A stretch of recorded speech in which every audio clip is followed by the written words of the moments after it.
Hey guys, it's Godbars here, the self-proclaimed hip-hop historian, and this is the 148th episode of my series where I grab a vinyl from my collection, talk about why I love it, what influence it had, and what its place is in the grand scheme of hip-hop. So returning to the iconic duo of Havoc and Prodigy, just like with my previous upload, it's now been over 100 videos since I've covered this act in their endlessly impactful sophomore effort, The Infamous, which I'll link in the description down below if you want to give it a watch. While at the time of filming this one, I haven't gotten my hands on my favorite LP by these guys, 1996's Hell on Earth. Today I wanted to discuss what, in my eyes, is easily the most underrated project in their discography, their sixth full-length that dropped in 2004, America's Nightmare. Interestingly enough, this isn't even technically the first time I've discussed an album with this title, because as I mentioned in the review for it,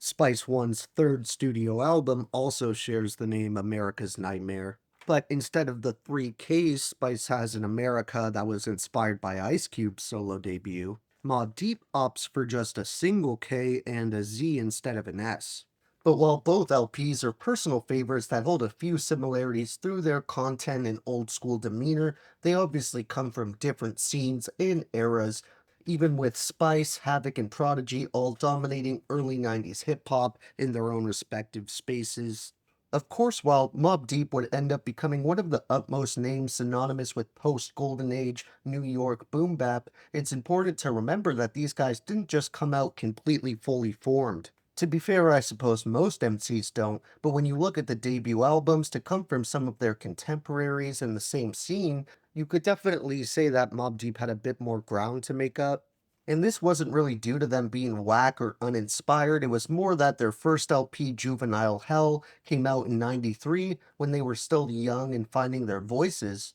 while their future ally Nas had already made his debut back in '91 on Main Source's first album. Although Nas was kind of already ahead of the curve with his verse on Live at the Barbecue, he still waited until '94 to drop his solo debut, Illmatic, which of course was the same year the Notorious Big rocked the game with his debut album too. I'm not sure if Havoc and P were inspired by the insane quality and mass attention those and other groundbreaking releases came with, or if their jump in musical maturity is just due to them growing up. Maybe it was a bit of both, but either way, whatever transpired in the 2 years between their first and second album resulted in the duo carrying the Olympic torch for grimy hardcore boom bap all the way through the 90s. This didn't just give us the infamous, even removing the personal favorite I referenced earlier that dropped the following year, they'd still have 1999's Murder Music, which didn't just cement the group's legacy with their third dope release in a row, it also was a shining display that this form of hip hop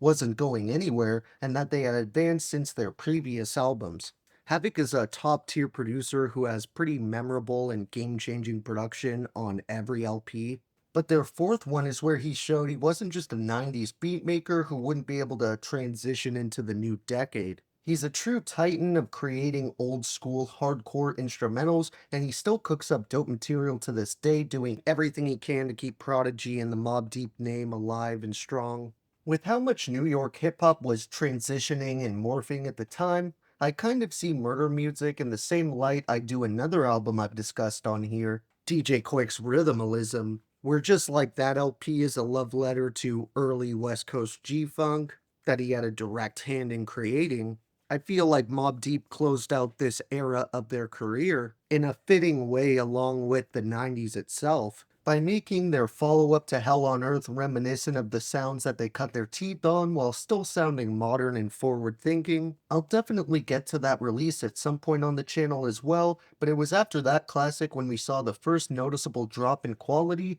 at least in most fans' opinions, with their 2001 follow-up, Infamy, that came 2 years after its predecessor. While there's definitely a number of highlights on it, and the same goes for 2006's Blood Money, they also have their share of somewhat lackluster songs that, like many legends of their age, saw the duo struggling to find a balance between their prototypical hardcore and grimy style with the more bouncy, crunk sounds that were dominating the charts at the time. This was probably the reason that Mobb Deep signed with G-Unit for a period, which did work as it gave them their final #1 album, but for me, America's Nightmare is the undertaking where outside of a couple crunk-inspired moments that haven't aged that well, they really managed to walk this line between trendy songs and their classic back and forths that any fan of the early output would heavily enjoy. Personally, a big reason that the few shortcomings included in this project are easy to forgive is because they're so heavily outweighed by the quality moments.